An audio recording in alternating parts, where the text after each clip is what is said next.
The morning sun was rising over the Pacific Ocean when the first Vektari warships appeared in Earth's sky. There was no warning, no declaration of war, no final demand. One moment humanity was going about its ordinary business, and the next. The sky was filled with alien vessels that blocked out the sun itself. Commander Nathan Cole was stationed aboard the carrier Defiance, orbiting Mars when the emergency broadcasts began flooding every channel. He stood frozen on the bridge, watching the feeds from Earth as massive energy beams struck the planet's surface. New York vanished in a flash of light, then London, then Tokyo, then Mumbai. City after city disappeared beneath the orbital bombardment, each strike leaving behind nothing but glass and ash, where millions of people had lived just moments before. His wife Karen and their daughter Sophie were in Chicago. He tried to call them, tried to reach anyone on the surface, but the communication networks were already dead.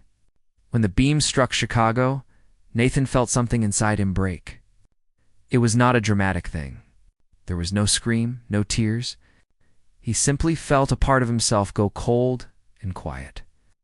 Like a light being switched off in an empty room. Around him, the bridge crew was falling apart. Lieutenant Amy Patterson was crying silently at her station. Chief Engineer Lewis Garrett was shouting into his communicator, trying to reach his family in Seattle. Others simply stared at their screens with blank, uncomprehending eyes.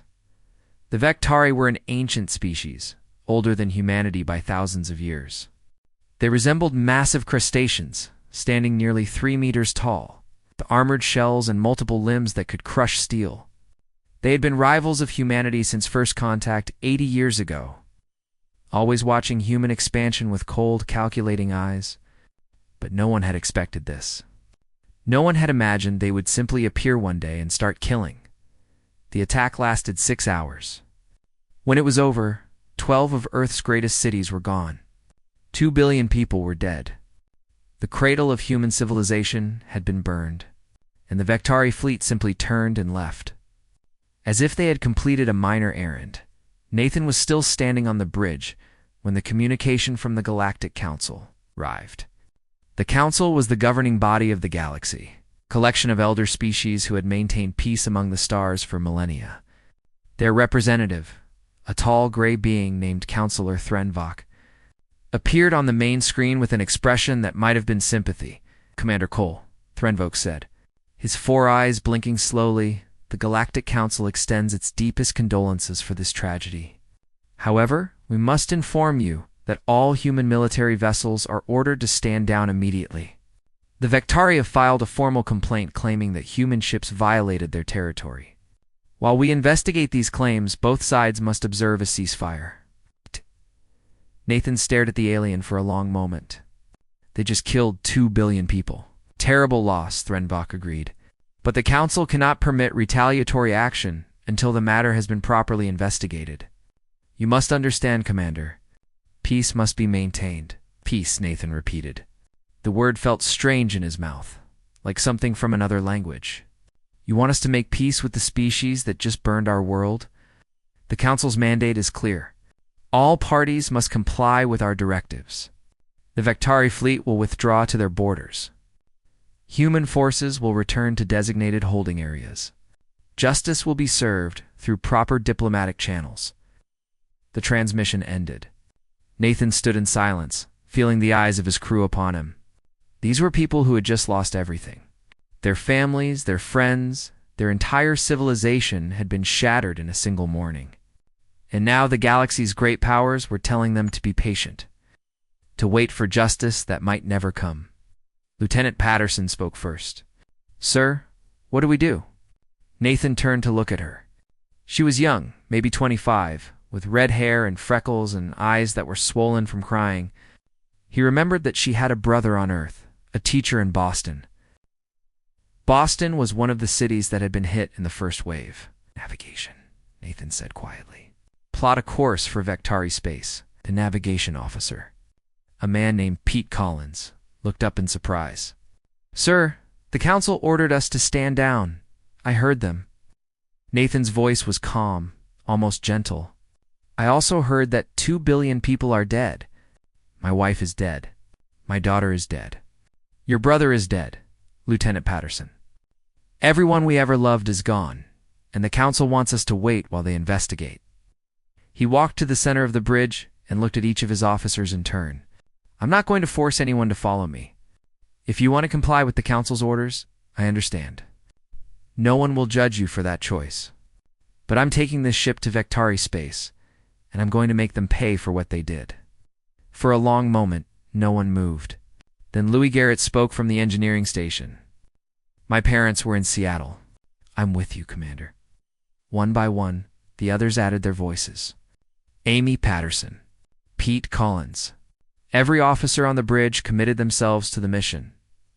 Nathan opened a fleet-wide channel, broadcasting to every human vessel that had survived the attack. All ships, this is Commander Cole aboard the Defiance. As ranking officer following the destruction of Earth Command, I am assuming operational authority over remaining human forces. He paused, gathering his thoughts. We have received orders from the Galactic Council to stand down and permit diplomatic resolution of the Vectari attack. I am refusing those orders. The Vectari murdered our world. They killed our families, our friends, our children.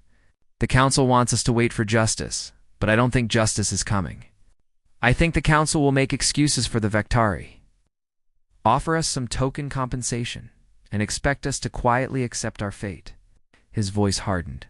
I refuse to accept that fate. I'm taking the Defiance to Vectari space. Anyone who wants to join me is welcome. Anyone who wants to follow the Council's orders is free to do so. But I want you all to understand something. The Vectari attacked us because they thought we were weak. They thought we would roll over and accept whatever the Council decided. They were wrong. He terminated the broadcast and watched the tactical display. For several minutes, nothing happened. Then slowly, the icons representing human ships began to change course. One by one, then in dozens. They turned away from the designated holding areas and toward Vectari space. Nathan counted them as they joined. Patrol boats, cargo ships, mining vessels hastily fitted with weapons, everything humanity had left, all of it converging on a single purpose. Not a single ship chose to comply with the Council's orders. Lieutenant Patterson looked at the display with something like wonder. Commander, the entire fleet is with us. Nathan nodded slowly. He thought about Karen, about Sophie, about the home they would never see again. He thought about all the things he had planned to do, the life he had expected to live, now reduced to ash and memory. Oh. Then let's begin, he said. The Vectari wanted a war. We're going to give them one they'll never forget. The Defiance's engines roared to life, and the ship leaped forward into the darkness between the stars. Behind it, the remnants of humanity's fleet followed. A ragged armada of grief and rage hurtling toward the heart of enemy territory. They had no plan, no strategy, no realistic hope of victory. All they had was the certainty that some crimes could not go unanswered. The Galactic Council had ordered peace. Humanity had chosen vengeance, and the galaxy would never be the same again. 3 weeks had passed since the burning of Earth, and Admiral Grace Morrison had not slept more than 4 hours in any single night. She stood in the command center of a hollowed-out asteroid that had once been a mining colony, now converted into the headquarters of what remained of human military forces. The walls were rough stone, the equipment was salvaged from a dozen different sources, and the air always smelled faintly of dust and machine oil. It was not much, but it was all they had. Grace was 62 years old. With gray hair cut short and a face lined by decades of service, she had been commanding a patrol group near the outer colonies when the Vectari attacked, which was the only reason she was still alive. Her daughter Emma had been on Earth, working as a doctor in Philadelphia. Philadelphia was gone now, along with Emma and everyone else Grace had loved. She studied the tactical display showing the disposition of human forces. Commander Cole's Defiance and its squadron had already begun operations in Vectari space, striking at supply lines and communications networks. Other ships were gathering at various rally points waiting for orders. It was not an impressive fleet by galactic standards. Against the full might of the Vectari hegemony, they should have been crushed in days. But the Vectari had made a mistake. They had assumed that destroying Earth would break humanity's spirit. Instead, it had united every human in the galaxy behind a single purpose. "Admiral," said Captain Danny Reyes, her chief of staff, "we have another transmission from the Galactic Council. Priority diplomatic channel." Danny was a young man, barely 30, with dark hair and tired eyes. He had lost his parents and 3 siblings in the attack. Like everyone else in the command center, he was running on grief and determination. "Put it through," Grace said. The holographic image of Counselor Threnvac appeared, his elongated gray form filling the center of the room. Behind him stood representatives of at least a dozen other species, their alien faces arranged in expressions that Grace had learned to recognize as stern disapproval. This was not a friendly call. "Admiral Morrison," Threnvac began, "the Galactic Council has completed its investigation into the events surrounding the Vectari attack on Earth." Grace kept her face neutral. "And what did your investigation conclude?"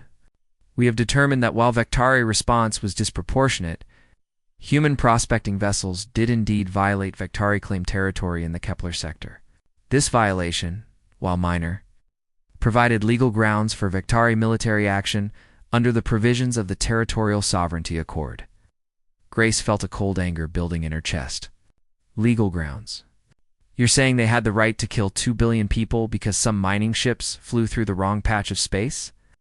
"The Council does not condone the scale of the Vectari response," Threnvac said carefully. "We have formally censured the Vectari hegemony and ordered them to pay reparations to humanity over a period of 50 standard cycles. Additionally, the Vectari have agreed to accept human refugees into designated settlement zones within Council space." "Reparations?" Grace repeated. "Settlement zones. Yes, we believe this represents a fair and balanced resolution to the conflict. All parties can move forward without further bloodshed. And the commanders who ordered the attack, the officers who pushed the buttons that vaporized our cities." Threnvac's 4 eyes blinked rapidly, a sign of discomfort. "The individuals involved have been reassigned to non-combat positions within the Vectari military. The Council feels this represents an appropriate response while maintaining regional stability." Grace Morrison had spent 4 decades serving humanity. She had believed in diplomacy, in the rule of law, in the possibility of peaceful coexistence among the stars. She had taught her daughter to believe in those things too. Now her daughter was dead, and the galaxy's great powers were offering job transfers as justice. "Let me make sure I understand this correctly, Counselor," she said slowly. "The Vectari murdered 2 billion human beings. They destroyed the planet where our species was born. They killed children in their schools and patients in their hospitals and families in their homes. And your response is a fine payable over 50 years and some office reassignments.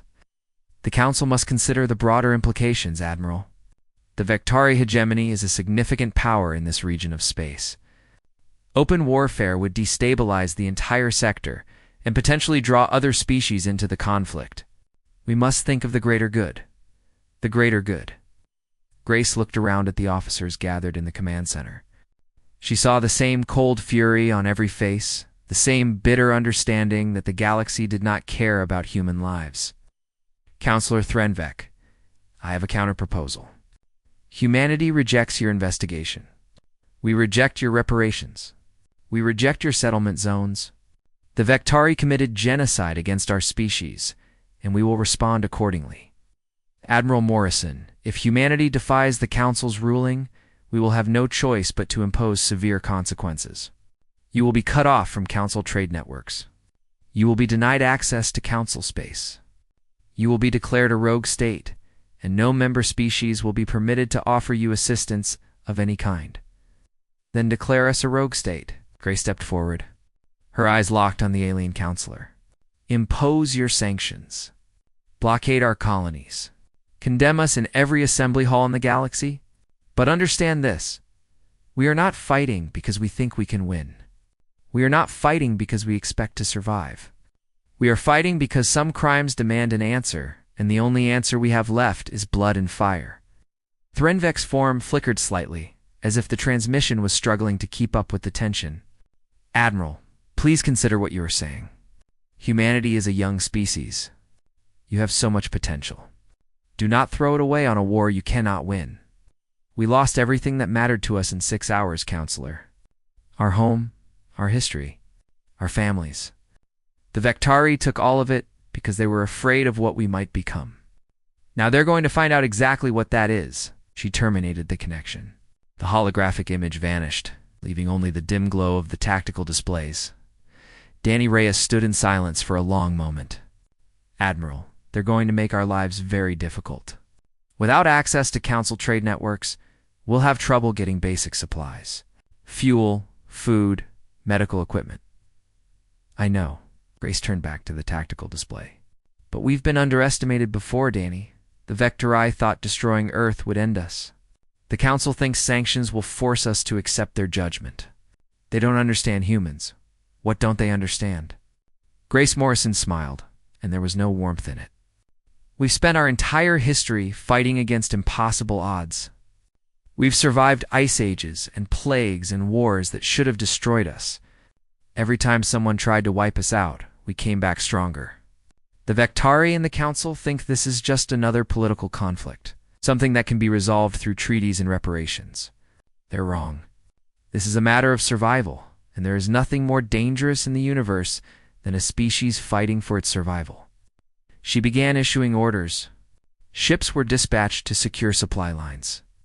Intelligence operatives were sent to gather information on Vectari military positions.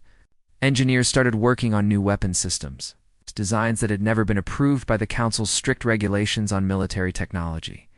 Humanity was going to war, not the limited, carefully controlled conflicts that the Council permitted, but total war, the kind that would shake the foundations of galactic civilization.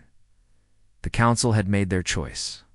They had decided that 2 billion human lives were an acceptable price for regional stability. They had sided with the killers over the victims because the killers were more powerful. Now, humanity would show them the cost of that decision in the darkness of space. Human ships began to move, gathering strength for the storm to come. They were outnumbered, outgunned, and alone against the galaxy. But they were not afraid. They had already lost everything that could be lost. Now all that remained was the reckoning. The human campaign against the Vectari hegemony did not begin with a great battle. It began with silence. Commander Nathan Cole had taken the Defiance and a small squadron of ships deep into Vectari space, moving through systems where no human vessel had ever traveled. They ran without active sensors, without communications, without any signal that might reveal their presence. In the vast emptiness between stars, they were ghosts. Watching and waiting and learning, the Vectari had built their empire over thousands of years. They had conquered dozens of worlds, absorbed countless species, and constructed a military machine that was supposed to be unbeatable. But they had done all of this under the protection of the Galactic Council, secure in the knowledge that any conflict would be mediated before it could cause real harm. They had forgotten what it meant to face an enemy that did not care about survival. Nathan spent weeks studying Vectari patterns. He learned their patrol routes, their communication schedules, their supply chain logistics. He discovered that their military was designed for overwhelming force, not extended conflict. They expected wars to last days or weeks, not months or years. They had no experience fighting an enemy that refused to give up. Lieutenant Amy Patterson coordinated the intelligence gathering from the Defiance's cramped operations center. She had changed in the months since Earth's destruction. The tears were gone now, replaced by a cold efficiency that Nathan recognized all too well. She had buried her grief somewhere deep inside and filled the empty space with purpose. "Commander," she reported one morning, "we've mapped 17 supply depots supporting the Vectari 5th Fleet. They're spread across 3 systems, all lightly defended. If we take them out, the 5th Fleet loses its ability to operate for at least 6 months." Nathan studied the data on his screen. The depots were automated facilities run by small crews of Vectari workers, maybe 50 people each. Destroying them would mean killing those workers. "What about civilian casualties?" he asked. Patterson hesitated. "Minimal compared to military targets. But, sir, the Council will call this terrorism regardless of how careful we are. The Council has already decided what we Our Nathan pulled up the broader strategic map showing the disposition of both human and Vectari forces. What's the status of the converted freighters? Captain Louis Garrett answered from the engineering station. 17 vessels, each carrying antimatter warheads. We could take out the Vectari homeworld's orbital defenses in a single strike. Nathan shook his head. Not yet. We're not ready for that, sir. Garrett looked confused. We have the capability. One coordinated attack, and we end this war. We become exactly what they say we are. Nathan turned to face his senior officers. These were people who had lost everything, who had every reason to want the Vectari exterminated. But he had not led them across half the galaxy just to turn them into monsters. When I started this mission, he said slowly, all I wanted was revenge. I wanted the Vectari to feel what we felt. I wanted to burn their cities and kill their children and make them understand what they had done to us. But somewhere along the way I realized something. If we do that, if we become the destroyers they always claimed we were, then they've already won, so we just let them get away with it. Garrett's voice was bitter. They know. We make them pay for every life they took. We dismantle their military piece by piece. We destroy their ability to ever threaten humanity again. But we don't murder civilians. We don't burn cities full of people who had nothing to do with the attack on Earth. We show the galaxy the difference between justice and massacre. He turned back to the display. Hit the supply depots. Then we move on the shipyards at Vectari Prime's third moon. We're going to take this empire apart with precision, not rage. Over the following months, the human forces executed a campaign unlike anything the galaxy had seen. They struck without warning and vanished before reinforcements could arrive. They destroyed military infrastructure while avoiding population centers. When they captured Vectari prisoners, they treated them according to pre-war conventions and released them with messages for their leaders. The message was always the same.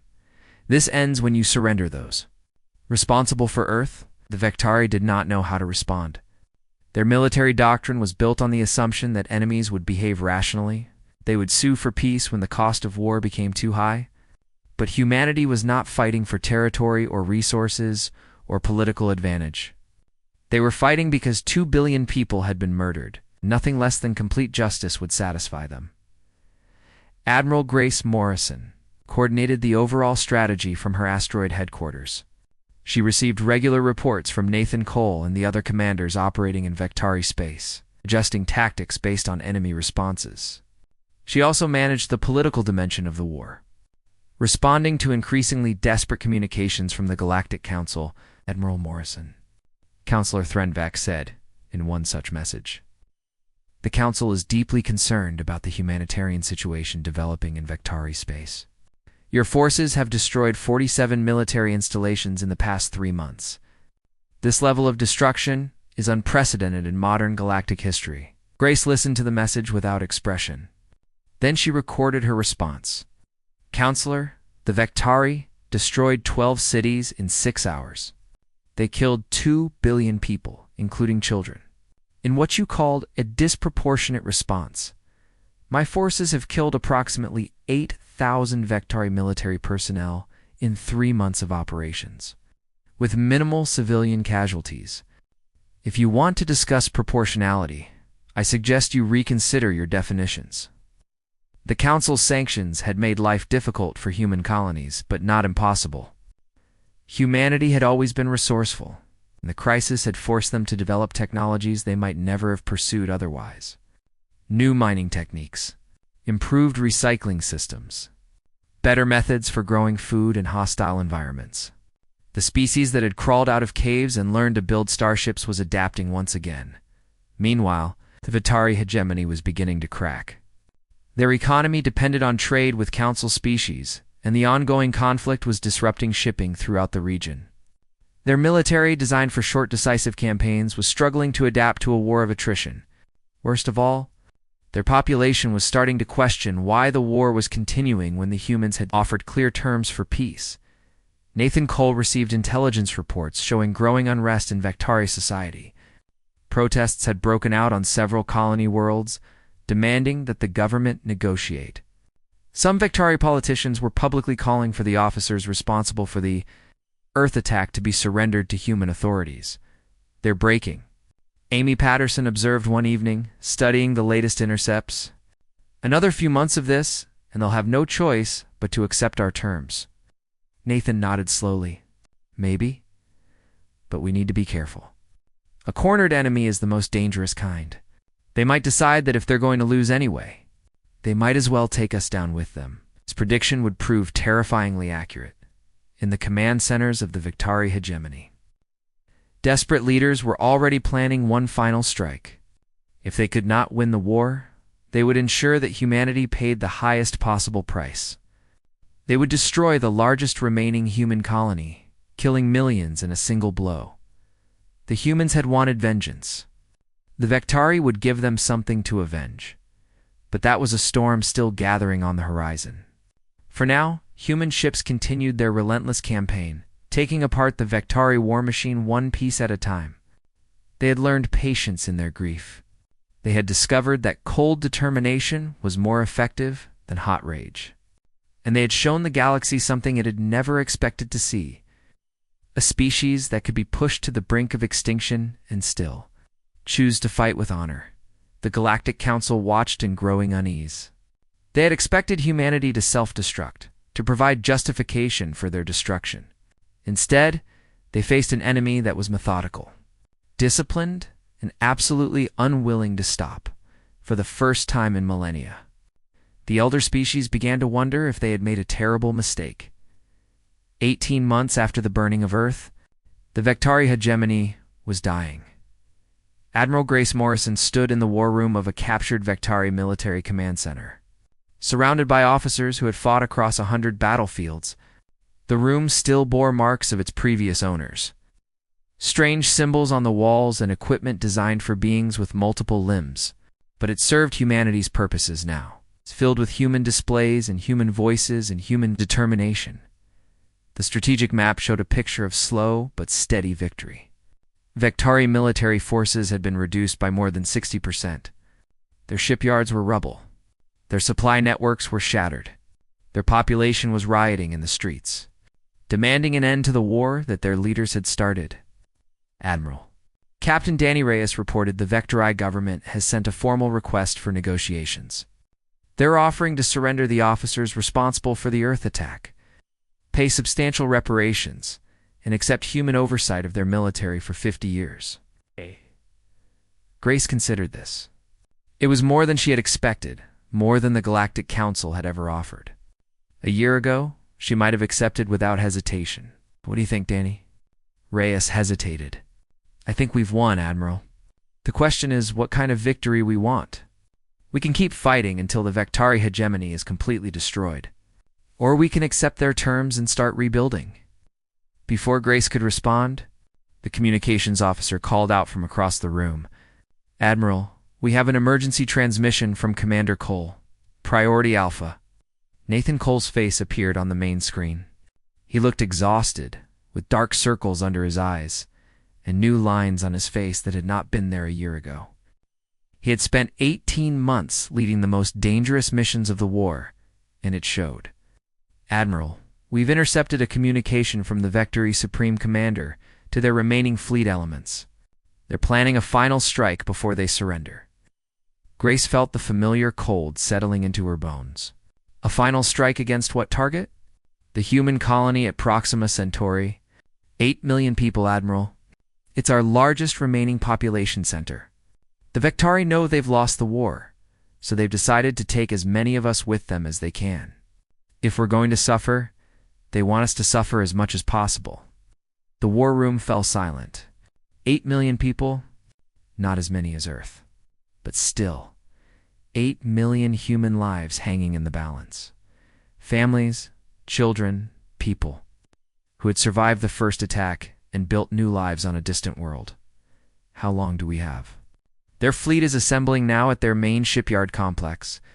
They'll be in position to strike within 72 hours. We don't have enough ships in the area to stop them with conventional tactics. What about unconventional tactics?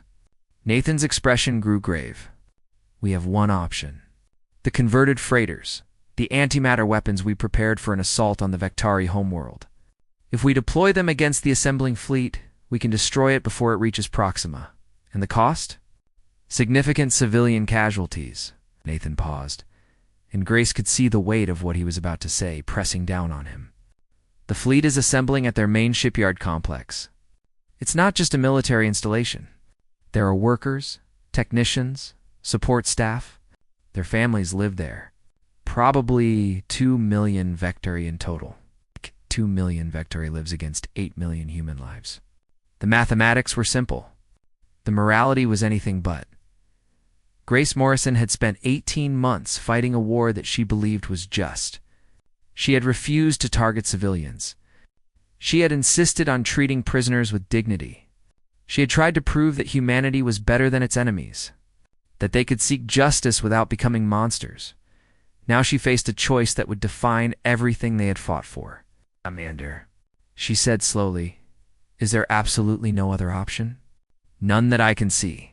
We either strike now and kill 2 million Vectari, or we wait and lose 8 million of our own people. The mathematics are clear. Grace looked around the war room at the faces of her officers. These were people who had sacrificed everything for this war. They had lost families, friends, entire worlds. They had every reason to take the easy path, to destroy the Vectari fleet, regardless of the cost. But she saw something else in their eyes. Doubt, uncertainty, the same questions that were churning in her own mind. No, she said finally. Danny Reyes looked startled. Admiral, I said no. We will not target civilians, not even to save our own people. If we do this, if we murder 2 million innocent beings to save ourselves, then we become exactly what the Vectari always claimed we were. We become the monsters that justify their attack on Earth. Nathan Cole's face on the screen showed no surprise, only a deep wariness. Then what do we do, Admiral? Just let 8 million people die? Grace Morrison made a decision that would change the course of history. Open a channel to the Galactic Council. Tell them what's happening. Tell them that humanity is facing a massacre and we're asking for their help. The Council abandoned us, Danny Reyes protested. They chose the Vectari over us. They imposed sanctions and called us rogues. Why would they help us now? Because we're going to give them a chance to do the right thing. Grace's voice was steady, calm, certain. Maybe they won't take it. Maybe they'll stand by and watch while 8 million more humans die. But at least we'll have shown the galaxy who we really are. Not the monsters the Vectari feared. Not the savages the Council expected. Just people trying to do what's right, even when everything is falling apart. The transmission went out across every diplomatic channel, broadcasting to every species in the Galactic Council. It described the situation in plain terms. It explained the choice humanity faced, and it asked simply and directly for help. For hours, there was no response. Grace stood in the war room, watching the clock tick down toward the moment when the Vectari fleet would launch its attack. Around her, officers worked in tense silence, preparing for the worst while hoping for something better. Then, finally, a response came. Counselor Threnvac's image appeared on the screen. He looked different than he had in previous communications. There was something in his 4 eyes that Grace had never seen before. Respect. Admiral Morrison, he said, the Galactic Council has received your message. We have been monitoring your campaign against the Vectari with great interest. We expected humanity to descend into barbarism, to prove that you were the threat the Vectari always claimed. Instead, you have shown remarkable restraint. You have fought with discipline and honor. You have refused to target civilians, even when doing so would have been tactically advantageous. He paused, and when he continued, his voice carried a weight of significance that transcended mere words. The Council has decided to intervene. Our peacekeeping fleet will intercept the Vectari attack force and prevent the assault on Proxima Centauri. We will also impose new terms on the Vectari government, terms that reflect the true scale of their crimes against your species. Grace felt something loosen in her chest, a tension she had been carrying for 18 months. And in return, we ask that you honor the ceasefire we are about to impose. True justice for Earth will be delivered, not through genocide, but through law. The officers responsible for the attack will face trial before a galactic tribunal. The Vectari hegemony will be held accountable for their actions. You're asking us to trust the same system that failed us before? Yes. Threnvac's eyes met hers across the vast distance of space. But perhaps that system can be better than it was. Perhaps humanity can help make it better. You have taught us something today, Admiral. You have shown us that strength is not measured only in weapons and fleets, but in the courage to choose mercy when every instinct demands destruction. Grace Morrison looked at Danny Reyes, at the other officers in the war room, at the faces of people who had followed her through the darkest time in human history. Out! We accept your terms, Counselor. The ceasefire will be honored. The transmission ended. In the silence that followed, Danny Reyes spoke quietly. Admiral, do you think we made the right choice? Grace thought about her daughter Emma, dead in Philadelphia. She thought about the billions of lives lost on Earth. She thought about all the grief and rage that had driven humanity across the stars in search of vengeance. I don't know, she admitted. But I know that if we had killed those 2 million Vectari, we would have lost something more important than any battle. We would have lost ourselves. Outside the captured command center, the stars burned cold and bright, indifferent to the struggles of the beings who lived beneath them. But in that moment, something had shifted in the galaxy's understanding of humanity. They were not just another predator species, scratching and clawing for survival. They were something more complicated, more dangerous, and perhaps more hopeful. They were a species that could stand at the edge of darkness and choose to step back. 5 years after the burning of Earth, Admiral Grace Morrison stood before the Galactic Council in the Great Assembly Hall on Nexus Prime. It was the largest artificial structure in the known galaxy, a sphere of gleaming metal and crystal that floated in the void between stars. Representatives of 100 species filled the observation galleries. Watching as history unfolded beneath them, Grace wore her dress uniform, the deep blue fabric decorated with metals she had earned across decades of service. Her hair was completely white now, and her face bore the lines of someone who had carried impossible burdens. But her eyes were clear and steady as she faced the assembled powers of the galaxy. Counselor Threnvac presided over the ceremony from his elevated platform.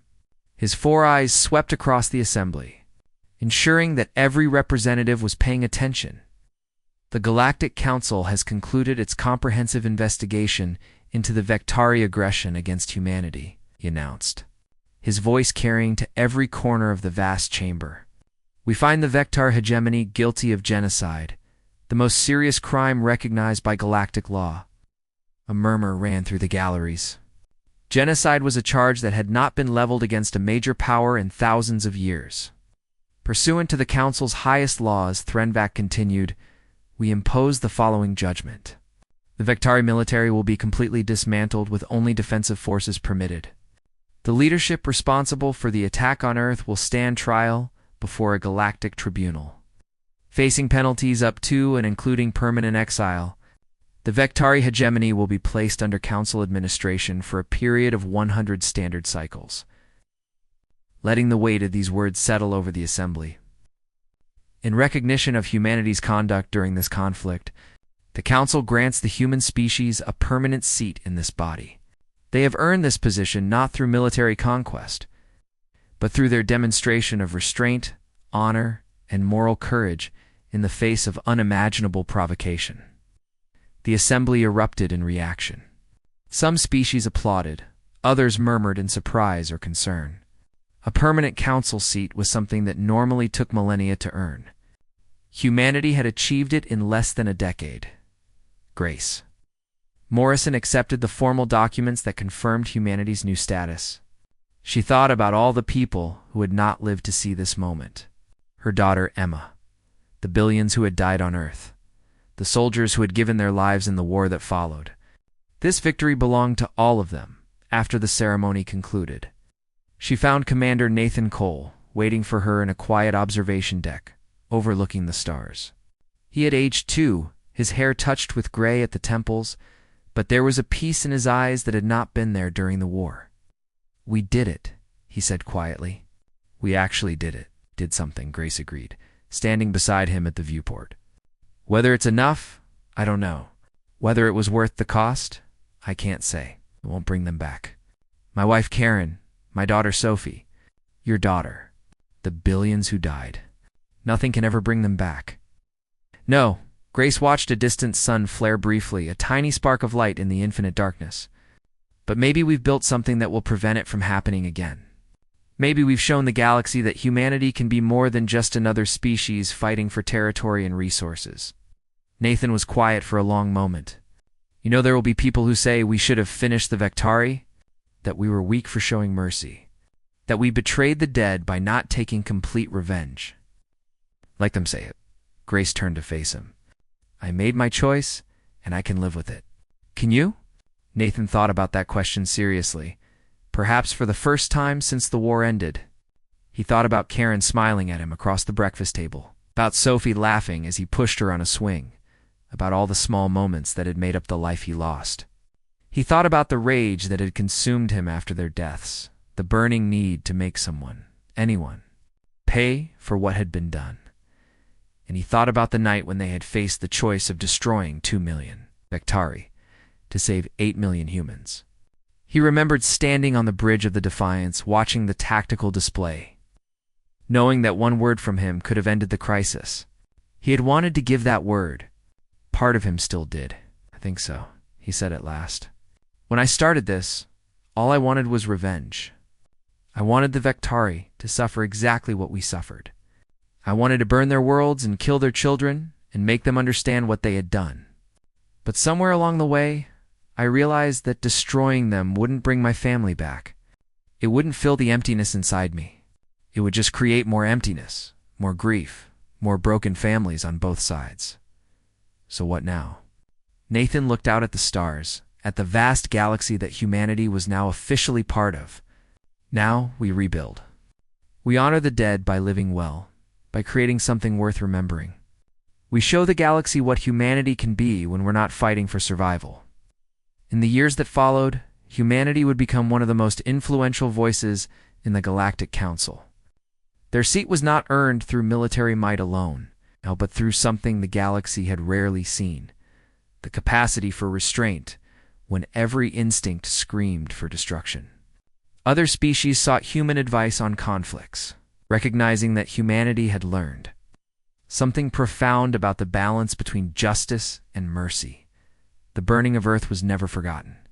Memorials stood on a dozen worlds, and the names of the dead were inscribed in the permanent archives of the Council itself. Every year, on the anniversary of the attack, humans across the galaxy observed a moment of silence, remembering what had been lost. But the war that followed was remembered differently than anyone had expected. Historians did not write about it as a conflict of conquest or destruction. They wrote about it as a test of character, a moment when a young species was pushed to its absolute limit and somehow found the strength to make choices that honored rather than betrayed its values. The Vectari, for their part, underwent a transformation of their own. The leaders who had ordered the attack were tried and sentenced. The military that had carried it out was disbanded. Over generations, their society began to rebuild itself on different foundations. Guided by council administrators, but ultimately responsible for their own redemption, some humans never forgave them. That was understandable. Some wounds are too deep to heal completely. But others found that carrying hatred was itself a kind of prison, and they chose slowly and painfully to let it go. Grace Morrison retired from active service 10 years after the war ended. She spent her remaining years establishing educational programs for human children, teaching them about the history of their species and the choices that had defined it. She died peacefully at the age of 89, surrounded by people she loved. Nathan Cole returned to space, commanding exploration missions to uncharted regions of the galaxy. He never remarried, but he found purpose in discovery, in being the first human to see new worlds and meet new species. He carried Karen and Sophie with him always, in his memory and in his heart. The Galactic Council had ordered peace, and humanity had chosen vengeance. But in the end, they discovered that the truest victory was not in the destruction of their enemies. It was in proving that they could face the worst that the universe had to offer and emerge with their souls intact. They had lost their homeworld, but they had gained something precious. The knowledge that they could be pushed to the edge of oblivion and still choose to be better. The fire that had nearly destroyed them had instead forged them into something stronger, something that the galaxy had never seen before. And as the centuries passed and humanity spread across the stars, they carried that knowledge with them. They would face other challenges, other enemies, other moments when the easy path was destruction and the hard path was restraint. They would not always make the right choice. They were human, after all. Imperfect and struggling and often afraid, but they would always remember the lesson they had learned in the ashes of Earth, that vengeance satisfies nothing, that justice requires wisdom as well as strength, and that the greatest victory is not defeating your enemies but refusing to become them. The stars turned in their ancient courses, and humanity took its place among them, scarred but unbroken, mourning but not consumed. A species defined not by the fire that had nearly destroyed them, but by the light they chose to carry forward into the darkness. And somewhere in the depths of space, in a future that no one could quite imagine, the children of Earth continued to reach for horizons that their ancestors had never dreamed of, building a legacy that would endure long after the burning was forgotten and only the hope remained.